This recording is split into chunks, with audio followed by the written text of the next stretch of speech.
जय Hind. Hope study में आपका स्वागत है।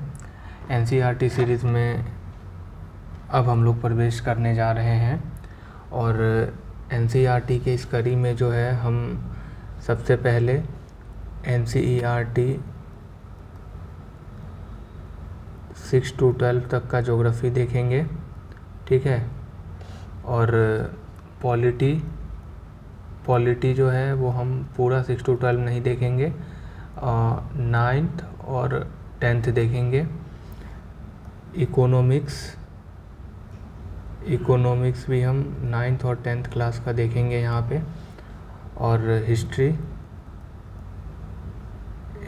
6 to 12 चलेगा पूरा। और देखिए एनसीईआरटी में हम लाइन बाय लाइन नहीं चलेंगे, जो महत्वपूर्ण तथ्य है और जो एग्ज़ाम में पूछे गए हैं, चाहे वो कोई भी कमीशन का पेपर हो या कोई छोटा सा भी एग्ज़ाम हो लाइक एसएससी, रेलवे, उस सबों में जो भी क्वेश्चन पूछे गए हैं वो सारे हम इसमें डिटेल्स में डिस्कशन करेंगे। और महत्वपूर्ण तथ्य को पहले हम समराइज़ करके चैप्टर को ख़त्म करेंगे और अंतिम में मैंने क्वेश्चन आंसर भी लगाया है, उसको सॉल्व करेंगे। जैसे कि यहाँ पे जो भी क्वेश्चन पूछा गया है हम इसका सॉल्यूशन नीचे देखेंगे, ठीक है। और अगर आप ऊपर के तथ्यों को सही ढंग से पढ़ते हैं और सुनते हैं, समझते हैं, तो आपसे क्वेश्चन कोई भी नहीं छूटेगा।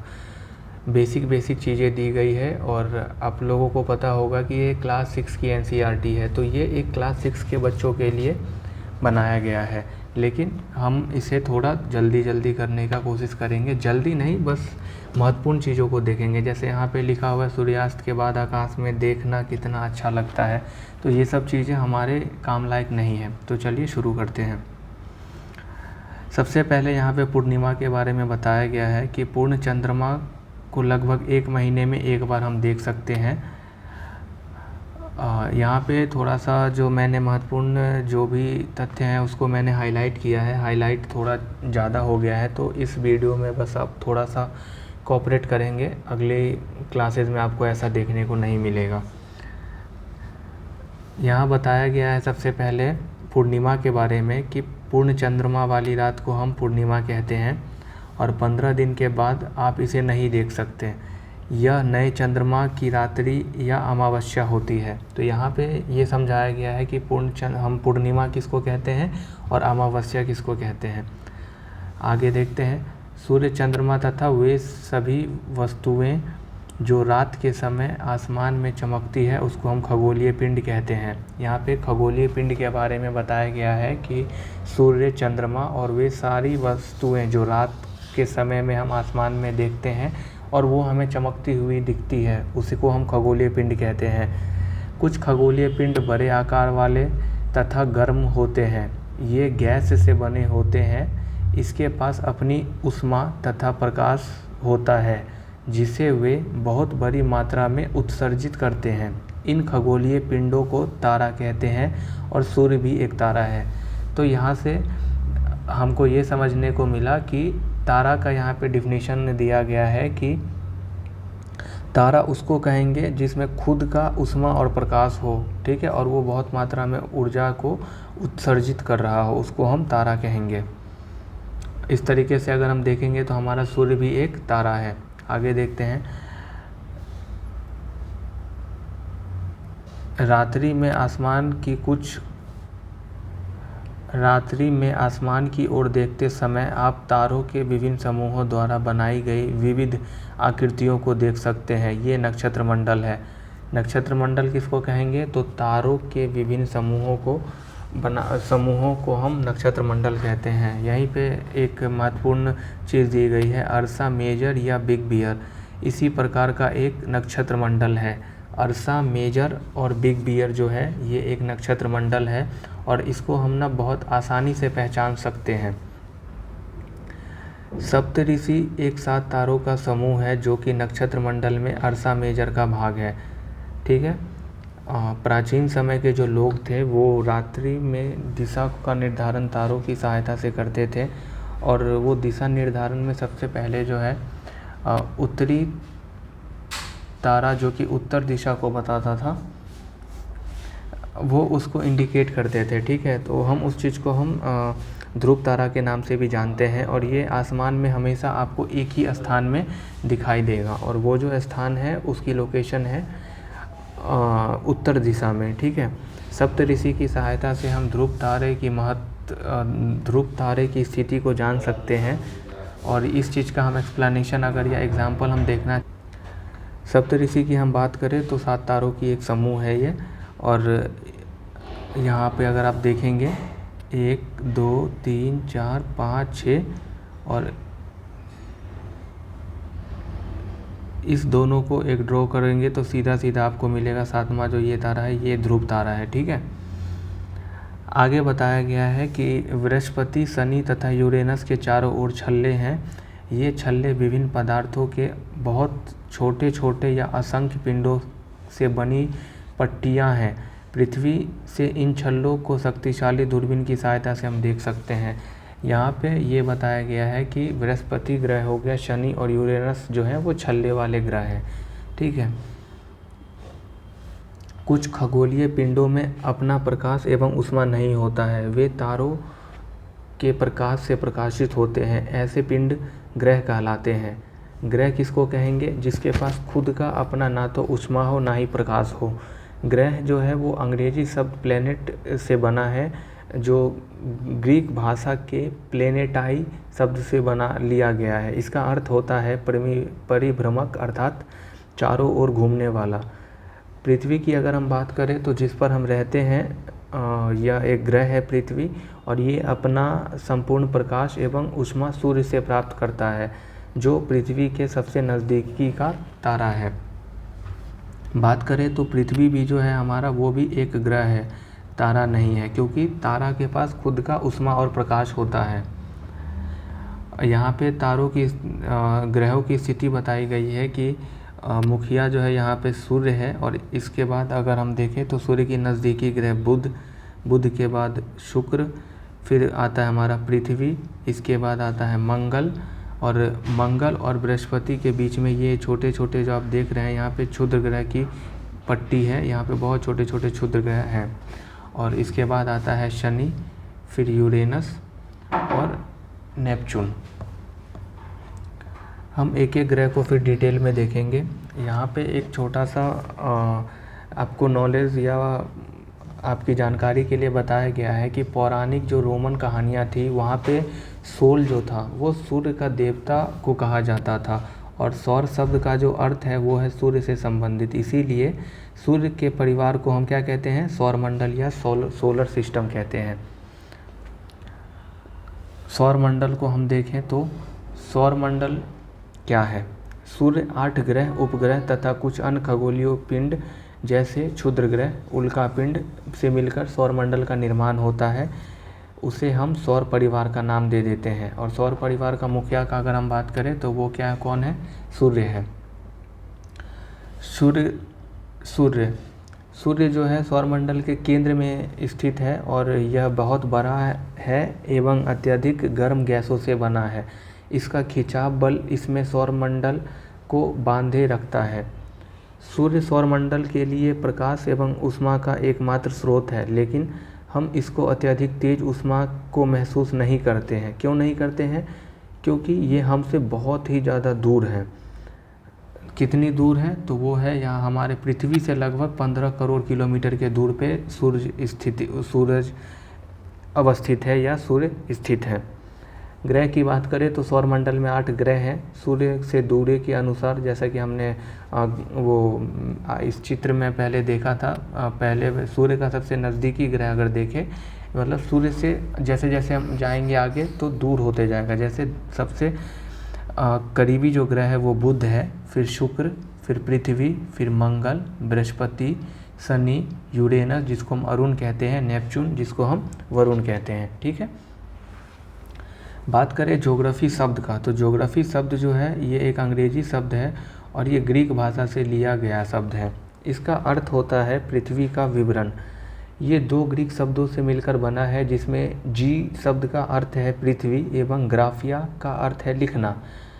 तो इस तरीके से अगर हम पृथ्वी के बारे में जानना चाहें तो उस कड़ी में हम ज्योग्राफी का अध्ययन करते हैं और ज्योग्राफी के बारे में बताया गया है कि इसमें जो जी शब्द का अर्थ है वो है पृथ्वी और ग्राफिया शब्द का अर्थ है लिखना। आइए पृथ्वी के संबंध में और अधिक जानते हैं। जियोलॉजी में हम पृथ्वी का अध्ययन करते हैं। जियोमेट्रो में पृथ्वी के मापन का अध्ययन पृथ्वी के मापन के बारे में हम जानते हैं और जियोइड में हम पृथ्वी के आकार के और अनुरूप के बारे में जानकारी प्राप्त करते हैं। खगोलीय पिंड एवं उसकी गति के संबंध में अध्ययन करने वाले जो खगोल शास्त्री थे उसमें सबसे महत्वपूर्ण नाम आता है आर्यभट्ट का।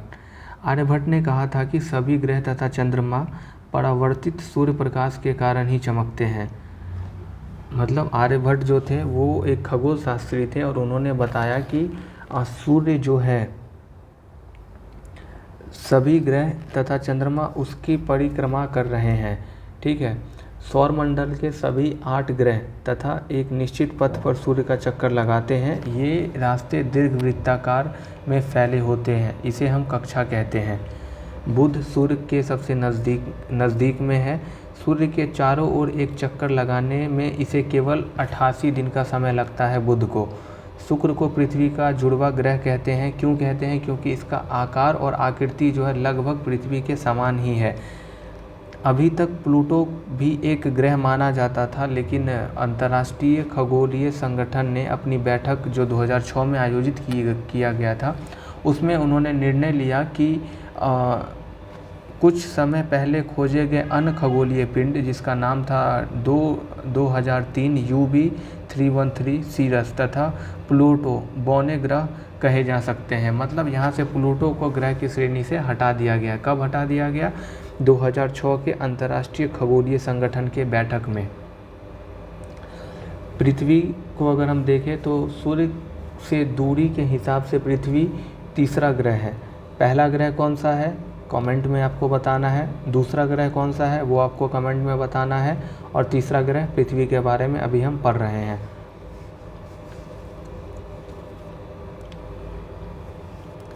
यह ध्रुवों के पास थोड़ी चपटी है, यही कारण है कि इसके आकार को हम भूआब कहते हैं। भूआब क्यों कहते हैं? क्योंकि ये ध्रुवों पर थोड़ी सी चपटी है। भूआब का जो अर्थ है वो है पृथ्वी के समान आकार। जीवन के लिए अनुकूल परिस्थिति संभवतः केवल पृथ्वी पर ही पाई जाती है। पृथ्वी ना तो अधिक गर्म है और ना ही अधिक ठंडी है। यहाँ पानी एवं वायु उपस्थित है जो हमारे जीवन के लिए आवश्यक है। वायु के जीवन के लिए आवश्यक गैस जैसे ऑक्सीजन मौजूद है। इसी कारण से पृथ्वी सौरमंडल का सबसे अद्भुत ग्रह है। अद्भुत ग्रह इसलिए है क्योंकि हम पृथ्वी पे अपना जीवन व्यतीत कर सकते हैं और ग्रह पे जीवन अभी वर्तमान में संभव नहीं है। हो सके आगे आने वाले 50 साल या 20 साल या 100 साल बाद कोई और ग्रह पे रहने लायक कोई ग्रह की खोज हो जाए, लेकिन वर्तमान में जो है हम पृथ्वी को अद्भुत ग्रह इसलिए कहते हैं क्योंकि यहाँ पे हमारी जीवन संभव है। अगर हम प्रकाश की गति लगभग जो है वो 3 लाख किलोमीटर प्रति सेकंड है और इस गति के बावजूद भी सूर्य के प्रकाश को पृथ्वी तक पहुंचने में लगभग 8 मिनट का समय लगता है। अंतरिक्ष से देखने पर पृथ्वी नीले रंग का दिखाई पड़ता है क्योंकि इसके 2/3 सतह पानी से ढकी हुई है, इसीलिए हम पृथ्वी को नीला ग्रह भी कहते हैं। एक व्यक्ति थे नील आर्मस्ट्रॉन्ग। ये पहले व्यक्ति थे जिन्होंने चंद्रमा पे अपना कदम रखा। इन्होंने 21 जुलाई 1969 को नील आर्मस्ट्रॉन्ग ने चंद्रमा पे कदम रखा और वे ऐसे करने वाले विश्व के पहले व्यक्ति बने।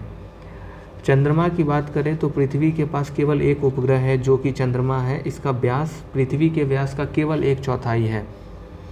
ये हमसे 3,84,400 किलोमीटर की दूरी पर स्थित है। उपग्रह की बात करें तो उपग्रह एक खगोलीय पिंड है जो ग्रहों के चारों ओर उसी प्रकार चक्कर लगाता है जिस प्रकार सूर्य के चारों ओर चक्कर लगाते हैं। कौन? ग्रह। उपग्रह एक पिंड है जो ग्रह के चारों ओर चक्कर लगाते हैं और ग्रह जो है वो सूर्य के चारों ओर चक्कर लगाते हैं। ठीक है। वैज्ञानिक के द्वारा बनाया गया कृत्रिम उपग्रह जिसका उपयोग करके हम ब्रह्मांड के बारे में जानकारी एकत्रित करने का प्रयत्न करते हैं एवं पृथ्वी पर संचार माध्यम के लिए इनका प्रयोग किया जाता है। इसे रॉकेट के द्वारा हम अंतरिक्ष में भेजते हैं। ये देखिए रॉकेट का प्रक्षेपण किया जा रहा है, इसके कुछ दृश्य यहाँ पे आपको दिखाए गए हैं। आगे देखें तो चंद्रमा जो है वो पृथ्वी का एक चक्कर 27 दिन में पूरा करता है। ये डायरेक्ट आपके क्वेश्चन बनेंगे, क्वेश्चन पूछ दिया जाएगा कि बताइए चंद्रमा जो है पृथ्वी का कितने दिन में एक चक्कर काटता है, और वहाँ पे ऑप्शन दे दिया जाएगा 26, 27, 28, 29। ठीक है, तो आपको पता है ना इसका आंसर क्या होगा, इसका आंसर होगा 27। चंद्रमा की परिस्थितियाँ जीवन के लिए अनुकूल नहीं है। अब चंद्रमा पे हम अपनी ज़िंदगी नहीं बिता सकते हैं। क्यों नहीं बिता सकते हैं? क्योंकि सबसे पहले अगर हम देखें तो वहाँ पे तो पर्वत है, वो भी बड़े बड़े पर्वत हैं, मैदान है, गड्ढे हैं जो चंद्रमा की सतह पर छाया बनाते हैं। मतलब चंद्रमा पे ज़िंदगी संभव इसलिए नहीं है क्योंकि वहाँ पे बड़े बड़े गड्ढे हैं, बड़े बड़े पर्वत हैं, मैदान हैं, इसीलिए हम चंद्रमा पे अपना ज़िंदगी व्यतीत नहीं कर सकते हैं। अगर आपको गड्ढे या मैदान या पर्वत इसके छाया, आपको अगर छाया इसकी देखनी है तो आप इसको पूर्णिमा के दिन जो है चंद्रमा की इस छाया को आप देख सकते हैं। ठीक है। क्षुद्र ग्रह, क्षुद्र ग्रह असंख्य छोटे पिंड भी सूर्य के चारों ओर चक्कर लगाते हैं। इन पिंडों को हम क्षुद्र ग्रह कहते हैं। जैसे कि मैंने आपको फिगर में भी बताया था कि ये सूरज हो गया, ये हमारा बुध हो गया, ये शुक्र हो गया, ये पृथ्वी हो गया, ये मंगल हो गया, और इसके बीच में यहाँ पे बहुत छोटे छोटे क्या है, क्षुद्र ग्रह हैं। फिर यहाँ पे है हमारा बृहस्पति। ठीक है। उल्का पिंड की अगर हम बात करें तो सूर्य के चारों ओर चक्कर लगाने वाले पत्थरों के छोटे छोटे टुकड़ों को हम उल्का पिंड कहते हैं। कभी कभी क्या होता है कि ये उल्का पिंड पृथ्वी के नज़दीक आ जाते हैं, और इतने नज़दीक आ जाते हैं कि लगता है कि अब ये पृथ्वी पे गिर ही जाएंगे। इस प्रक्रिया के दौरान क्या होता है, जब वो पृथ्वी पे गिरने वाले होते हैं तो पृथ्वी पे गिरने से पहले जो है वायु के घर्षण के साथ वे गर्म होकर जल जाते हैं। फलस्वरूप क्या होता है, वहाँ पे एक बहुत ही चमकदार प्रकाश वहाँ पे उत्पन्न होता है। और कभी कभी तो ऐसा होता है कि कोई उल्का पिंड नहीं जल पाता है और वो पृथ्वी पे गिर जाता है और वो गड्ढे या धरातल का निर्माण कर देते हैं। आगे हम देखें तो लाखों तारों का समूह आकाशगंगा कहलाता है। आकाशगंगा में करोड़ों तारे, बादलों तथा गैसों की एक प्रणाली है। इस प्रकार लाखों आकाशगंगाएं मिलकर ब्रह्मांड का निर्माण करती है। आकाशगंगा में क्या है, आकाशगंगा तारों का समूह है, लाखों तारों का समूह है, और ऐसे लाखों तारों मिल करके एक आकाशगंगा का निर्माण करते हैं। और आकाशगंगा करोड़ों तारों, बादलों तथा गैसों की एक प्रणाली है, और कई सारे आकाशगंगा मिलके एक ब्रह्मांड का निर्माण करते हैं। तो आप कल्पना भी नहीं कर सकते हैं कि ब्रह्मांड हमारी कितनी बड़ी हो सकती है। ठीक है, ये कल्पना करना बहुत ही कठिन है। और यहाँ पे हमारा ये चैप्टर ख़त्म होता है। मेन चीज़ों को अगर मैं फिर से एक बार रिकॉल करना चाहूँ तो हमने यहाँ पे देखा खगोलीय पिंड के बारे में। तो आकाश में चमकने वाली जो भी वस्तुएं हैं, चाहे वो सूर्य हो, चंद्रमा हो, वो क्या है, खगोलीय पिंड में वो सब आते हैं। ठीक है। इसके बाद हमने देखा नक्षत्र, तारों के विभिन्न समूहों द्वारा निर्मित एक पैटर्न होता है जिसको नक्षत्र कहते हैं। फिर हमने देखा ध्रुव तारा। ध्रुव तारा क्या होता है, ये उत्तर दिशा को इंगित करता है, और ध्रुव तारा का इस्तेमाल करके हम दिशा का पता कर सकते हैं। फिर हमने देखा ग्रह। ग्रह किसको कहेंगे, जिसके पास अपना ताप और प्रकाश नहीं होगा, और जिसके पास ताप और प्रकाश होगा उसको हम क्या कहेंगे, उसको हम कहेंगे तारा। ठीक है। फिर हमने क्षुद्र ग्रह देखा, उल्का पिंड के बारे में हमने जाना, और इस चैप्टर में यही बताया गया है। फिर हमने सूरज को देखा कि ये सौरमंडल का मुखिया है, ये सौरमंडल के केंद्र में अवस्थित है, यहाँ पे खिंचाव बल ये प्रदान करता है जो कि सौरमंडल को बांधे हुआ है। और पृथ्वी से हमने इसकी दूरी भी देखी, लगभग 1500 मिलियन किलोमीटर या हमारे पृथ्वी से ये दूर है। फिर हमने ग्रहों को देखा कि ग्रह की संख्या 8 है। फिर हमने पृथ्वी को देखा, फिर हमने चाँद को देखा। इस तरीके से इस पूरे चैप्टर में सौरमंडल के इन चीज़ों को क्लियर किया गया है। तो हम अब इसके क्वेश्चन को देखते हैं, क्योंकि क्वेश्चन इसलिए दिया जाता है कि जब आपने अगर क्वेश्चन को सॉल्व कर लिया तो समझिए कि आपने इस चैप्टर की जो भी थ्योरी सेक्शन है या इसका जो भी कॉन्सेप्ट है वो आपने पढ़ लिया। तो पहला क्वेश्चन है, ग्रह और तारे में क्या अंतर है। नीचे मैंने इसका क्वेश्चन और आंसर मैंने लगा रखा है, तो चलिए डायरेक्ट हम उसी पे चलते हैं। आपका पहला क्वेश्चन है कि ग्रह और तारों में क्या अंतर है। ग्रह की बात करें तो ग्रह के पास क्या है, अपना प्रकाश और ऊष्मा नहीं होता है, लेकिन तारे के पास अपना प्रकाश भी होती है और इसकी अपनी ऊष्मा भी होती है। ग्रह की बात करें तो ये तारे से ना छोटे होते हैं, तारे से छोटे होते हैं कौन, ग्रह। लेकिन अगर हम तारे की बात करें तो ये ग्रह से काफ़ी बड़े होते हैं। अगला क्वेश्चन पूछा है कि सौर मंडल से आप क्या समझते हैं। तो सौर मंडल का यहाँ पे आपसे सौर मंडल का डिफिनीशन पूछा गया है।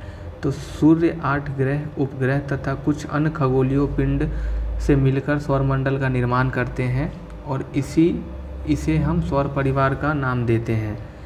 सूर्य सौरमंडल के मध्य में स्थित है।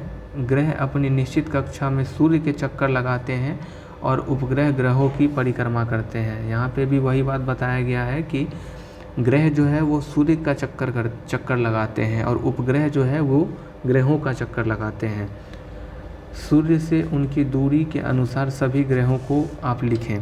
तो हमारे सौरमंडल में कितने ग्रह हैं, ग्रहों की संख्या 8 है और सूर्य से दूरी के हिसाब से देखें तो बुध है पहला, दूसरा शुक्र, तीसरा पृथ्वी, चौथा मंगल, पाँचवा बृहस्पति, छठा शनि, सातवां यूरेनस और आठवां नेपच्यून या वरुण।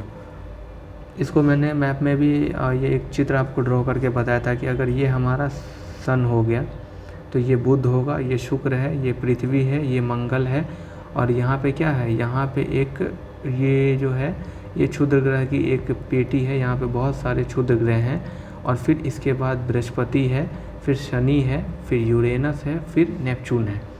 ठीक है। अब आपसे क्वेश्चन कुछ भी पूछ सकता है। क्वेश्चन आपसे पूछेगा कि ये बताइए कि पृथ्वी का नज़दीकी ग्रह कौन सा है, या सूर्य से दूरी के हिसाब से 5वां ग्रह बताइए, सूर्य से दूरी के हिसाब से 6ठा ग्रह बताइए। आपको चीज़ों को रटना नहीं है, कॉन्सेप्ट की क्लियरिटी लेते हुए आप क्वेश्चन को सॉल्व करेंगे। इस चैप्टर से जो भी ऑब्जेक्टिव क्वेश्चन बने हैं जो हमारे एग्ज़ाम में पूछे जाते हैं, मैंने यहाँ पे उसको भी मेंशन किया है, ये आप सॉल्व करेंगे। अगला क्वेश्चन देखिए, तो पृथ्वी को अद्भुत ग्रह क्यों कहा गया है।